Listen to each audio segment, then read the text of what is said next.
Good afternoon. It's Kristen Rosen Gonzalez here. I am not just reporting on the campaign cycle, I am actually in the Miami Beach campaign cycle. Miami Beach is having its local elections. For those people who don't know, in off presidential years, cities of Hialeah, City of Miami, and City of Miami Beach has their elections. That way they ensure a much lower turnout, which some people say is used to manipulate the electorate. But I would say that it actually gives little guys like me a chance to go out and meet enough people to get elected. Like one person in my race, his name is Blake Young. He is my opponent. He has been campaigning for 3 years on his bike, and he's knocked on 25,000 doors, which is pretty impressive. So there are a lot of grassroots candidates this cycle, and 17 candidates in Miami Beach. There are 17 people running. Nobody is unopposed. Every single Dan Gelber, our mayor, has several opponents. Mark Samuelian, Commissioner Samuelian, has an opponent. And then there are 2 open seats, and I am in one of those open seats. But that is not what we are here to talk about today. Although it is exciting that we have elections on November 2nd, I am here today to talk about the fact that many times we blame our elected officials for something that's wrong in the community because they are the people who are out in front and they are the figureheads of government. But a lot of the shenanigans and the funny business sometimes happens in the bureaucracy because politicians have term limits, so they're not there very long. But the people who are there for a very long time happen to be lobbyists and people who work in cities. So today we are going to talk about crime and how we go about solving this crime. And one of the ways is short-term rentals. And I have brought a man, a resident of Miami Beach. His name is David Suarez. He is going to be here with us today. And the reason that David is here today is because he organized his neighborhood south of Fifth. And he organized it because we're realizing that the reason that we have such an elevated rate of crime is because of some stuff that's happening at the bureaucratic level. So, David, are you here? Yes, there you are. Hello.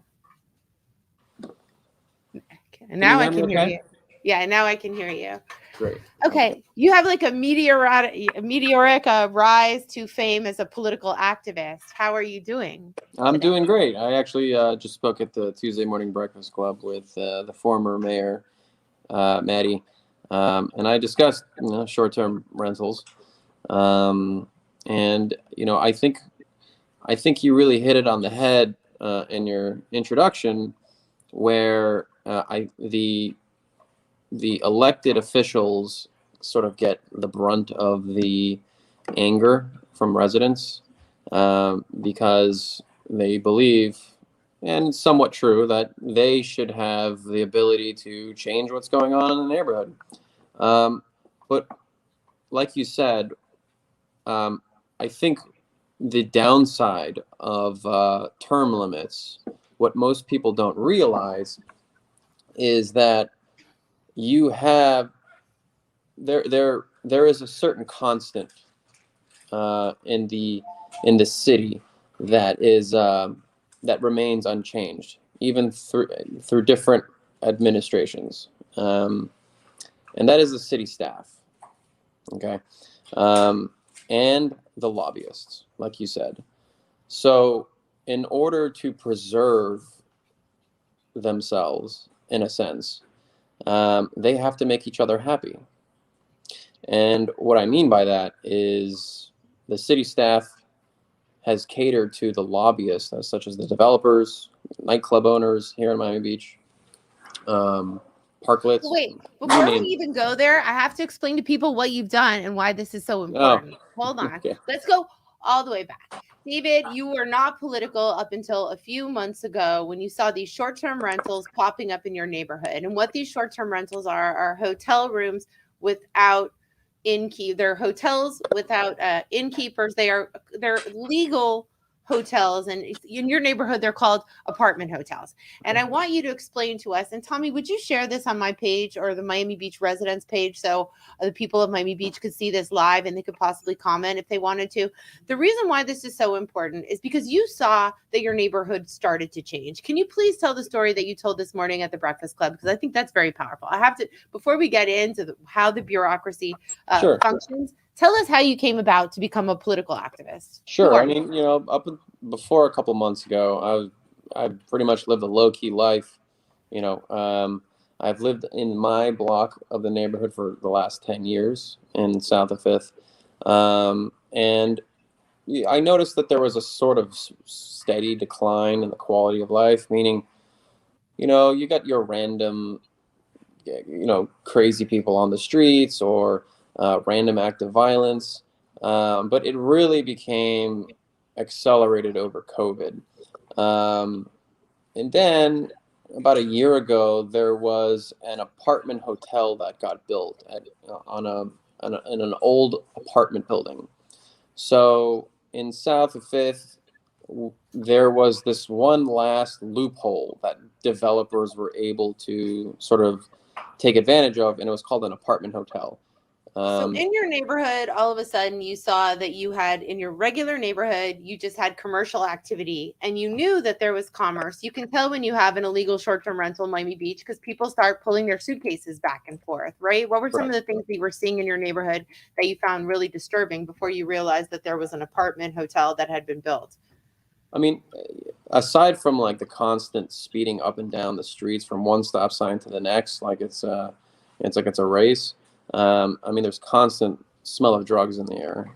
There's every day there's just trash, and it never used to be like that. And when I mean trash, I mean literally just cartons of styrofoam with leftover food just literally on the floor.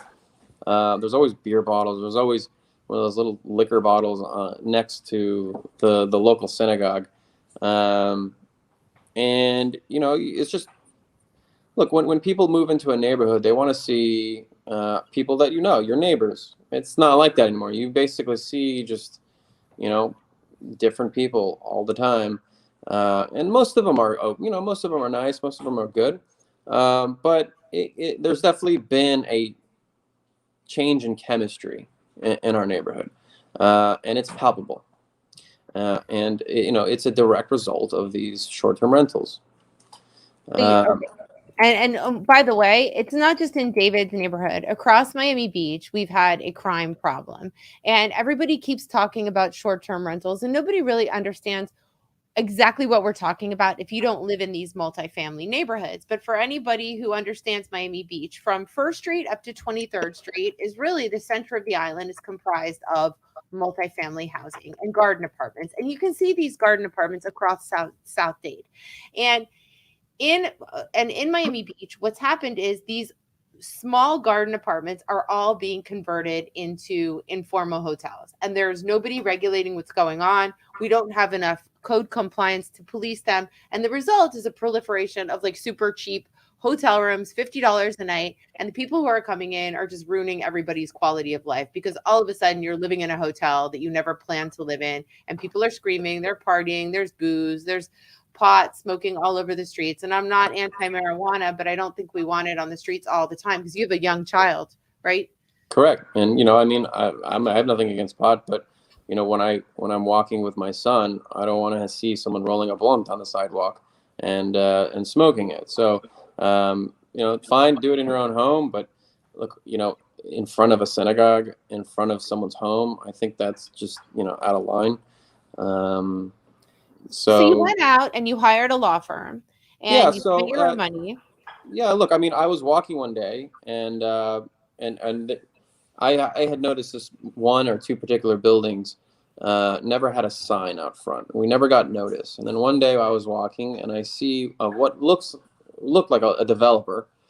He had a set of plans, okay? And I asked him, I'm like, hey, are you the new owner of the building? And he said, yeah. And I said, oh, what do you plan on doing with the building? He said, I'm planning on turning into a hotel. And I was like, wow, okay. And that caught me off guard. And I said, how did you do that? Because how'd you get those permits? Because we don't allow short-term rentals here. And he's like, oh, they were grandfathered in.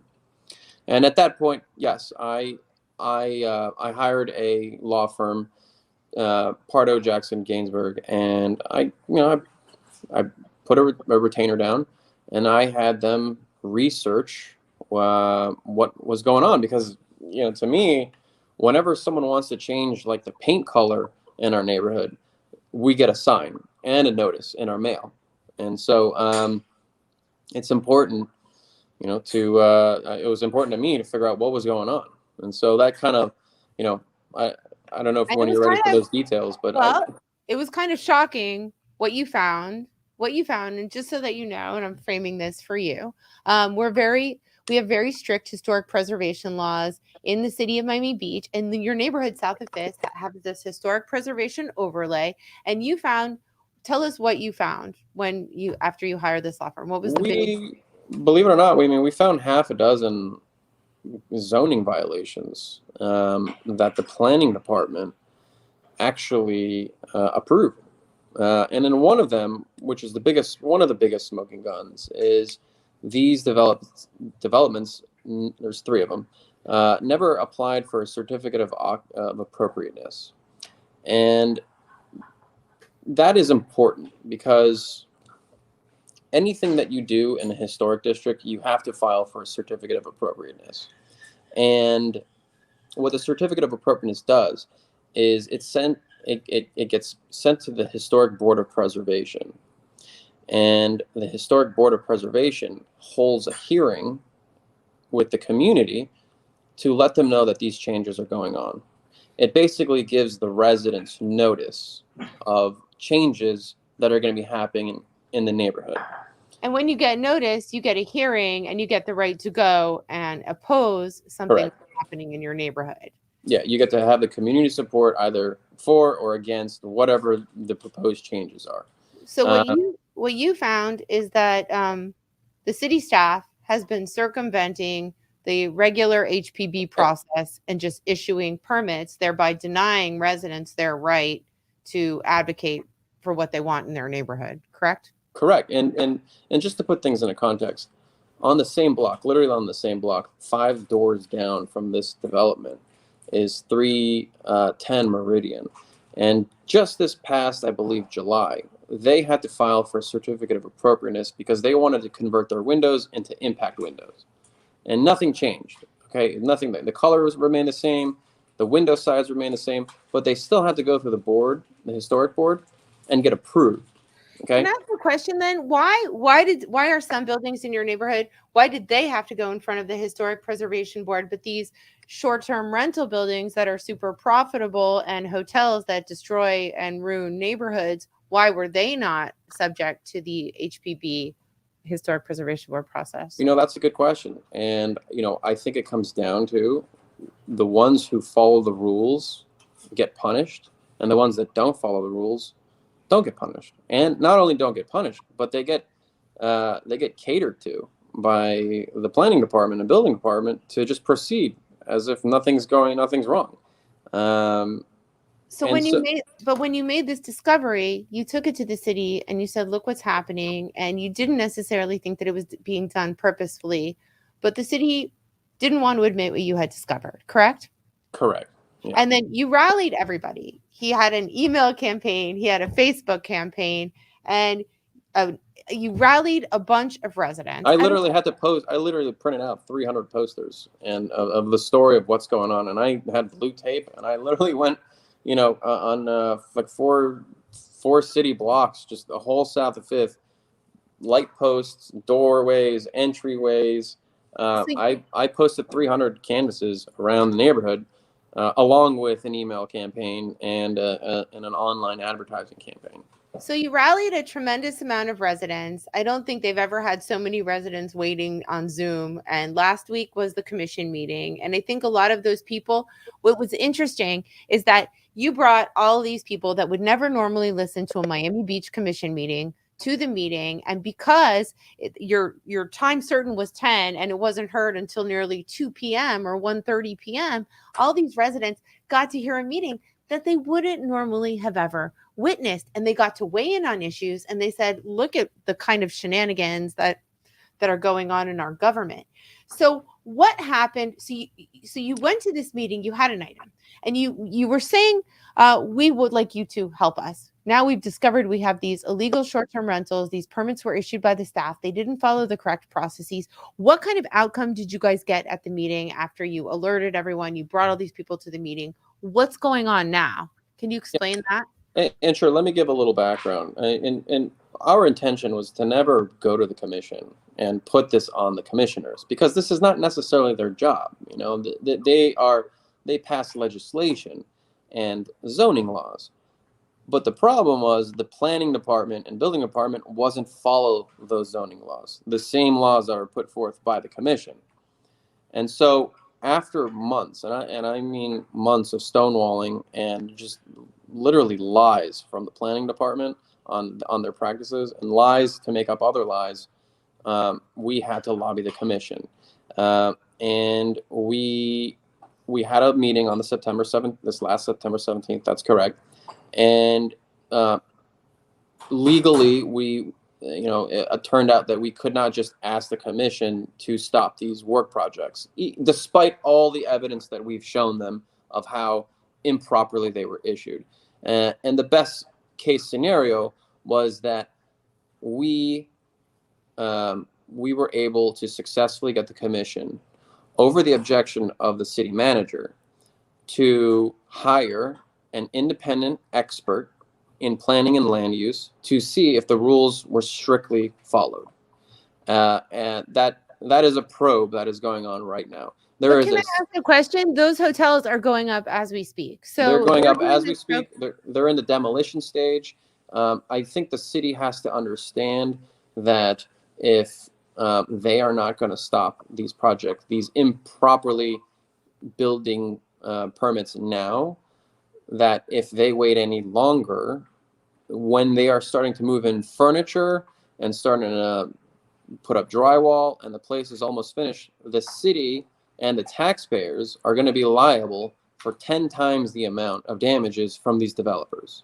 And so that's going to come out of my pocketbook. That's going to come out of your pocketbook. That's going to come out of all the residents' pocketbook that are going to have to pay for these settlements. What did the city manager say when you pointed out to her that, look, you have to stop the construction right now, because if these guys spend a couple $1 million building these illegal hotels in our neighborhood, and we do find out that the processes weren't involved, the city, do they not care? Are they insured for this? It's like, well, how does this even happen? Did they address that? The newly hired city manager, Alina Hudak, we've been in discussions with her, and unfortunately, she stands by her staff. I don't know why. She's only been here 5 months. I don't know why she would, at face value, believe everything that the staff tells her. It's very unfortunate, even though it's black and white of the rules that were not followed. And we very carefully explained to her, us residents, that these rules were not followed. And it's a shame that, she's not taking this seriously. In the meeting, I believe she said, I haven't reviewed all the facts. I find that a little discouraging, because we've been talking to her for the last 3 months with, email efforts and campaign pressure and from, grassroots support, activism, that she still hasn't looked into the details. So I don't know why we're getting stonewalled. And well, I kind of do know why we're getting stonewalled. I mean, they just don't want to admit that they've made a mistake. Because if they admit that there's been mistakes from the planning department, they're going to open themselves up to lawsuits, 3 different lawsuits from 3 different developers, and that is going to happen. Can you imagine if everybody, and I'm sorry for interrupting you, if everybody that was wronged by government had your resources and could go and get the legal expertise that you need and spend the money that you did on a campaign and actually challenge the government and possibly win? It would be, we shouldn't have to do this, especially on our local government. We should be able to trust people.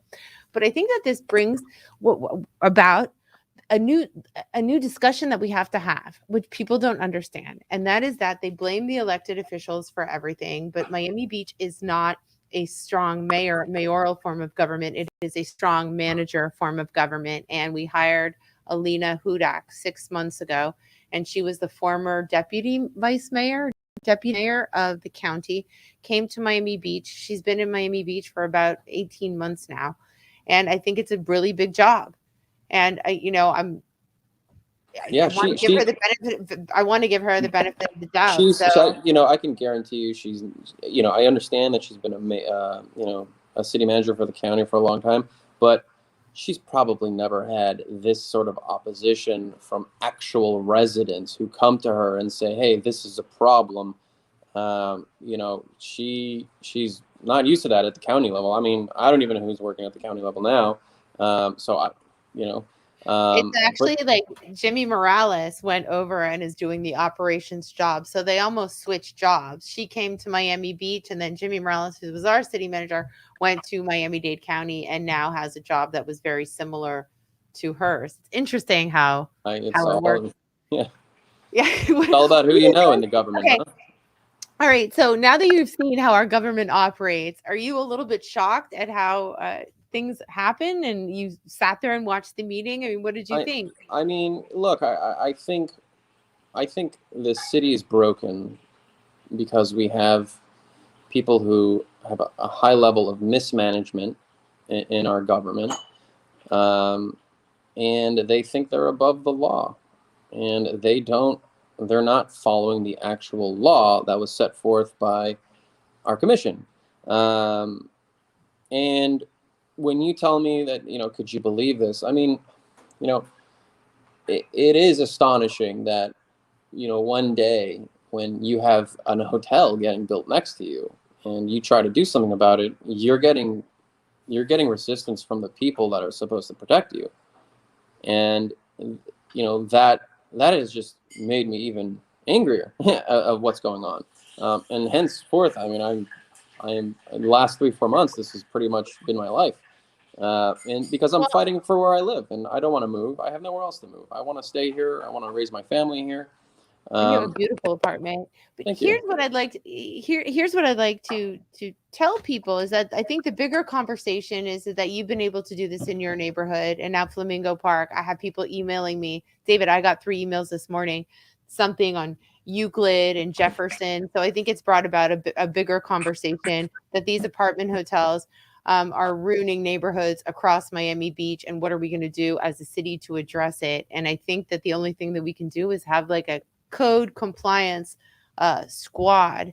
I would just like to ban them all together and kind of bring, which we're not allowed to do. I know. You know that they're already illegal across Flamingo Park, but then they're still there. They're still proliferating. So Yeah, it, and look, I mean, I have people emailing me daily and saying, "Hey, this is happening in my neighborhood," and I'm over here. Today I got an email from someone on 7th and Meridian, and then someone has basically an Airbnb apartment hotel, and they are just ruining that corner of the block, and it's happening everywhere, and that leads me back to why I believe the city administration is so adverse to admitting mistake, because this is sort of a Pandora's box that they're trying to keep closed.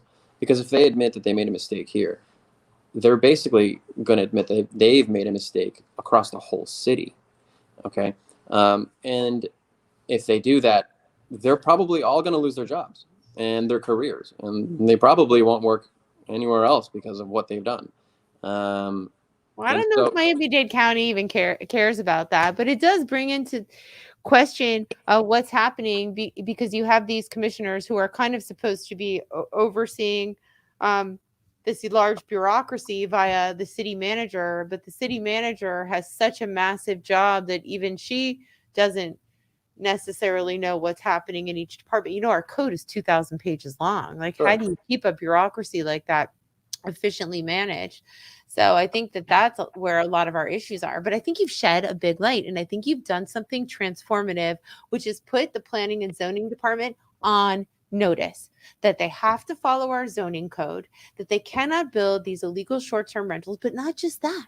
It's when I met with you the other day, you were showing me how the density code isn't being followed and how I learned so much from that meeting with you and Stephen Helfman, who showed me that so many of our laws are not being followed. So I think that now, as Correct. And like you said, there's they're going to have to 2,000, follow the laws. there's a 2,000-page zoning code book. Alina doesn't need to know all 2,000 pages. She just needs to have uh, uh, respectful and knowledgeable planning directors, building directors, code enforcement directors who follow the code as it should. And as long as we have that, as long as we have from the chain of command down people who actually care about the residents first, not developers, then the city would be run a lot more efficiently and it'd be a lot more safer too.